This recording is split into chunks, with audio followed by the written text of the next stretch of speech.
વલસાડ જિલ્લાના હાઈવે પર પડેલ ખાડા અને સર્વિસ રોડ પર ફસાતા વાહનો નેશનલ હાઈવેથી લઈ સ્ટેટ હાઈવે બિસ્માર હાલતમાં.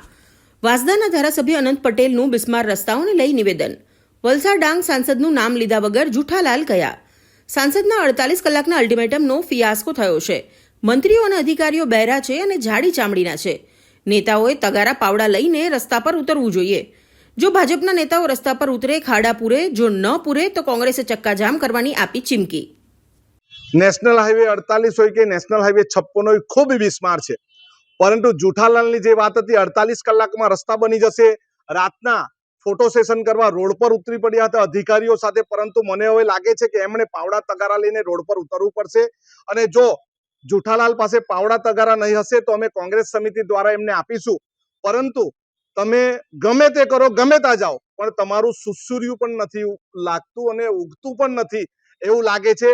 રોડ રસ્તા બિસ્મારના પગલે હવે મૌન સેવી લીધું છે. ત્યારે જુઠાલાલને મારે કહેવાનું છે કે આવો અને રોડ પર ઉતરો, અધિકારીનો ક્લાસ લીધો, હવે મજૂરો પાસે કામ કરાવો અને પોતે પણ પાવડા તગારા લઈને કામ કરો. અધિકારીઓ તો બેરા મૂંગા થઈ ગયા છે, સાથે સાથે મંત્રી અને સાંસદો પણ બેરા મૂંગા થઈ ગયા છે એવું લાગે છે.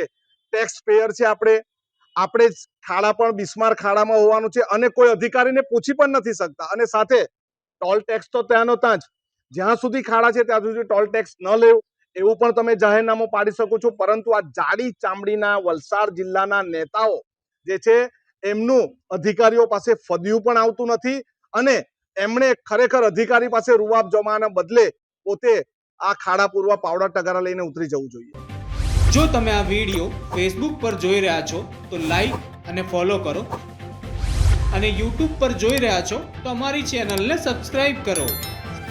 સત્તરે.com આઝાદી સમાચારોની.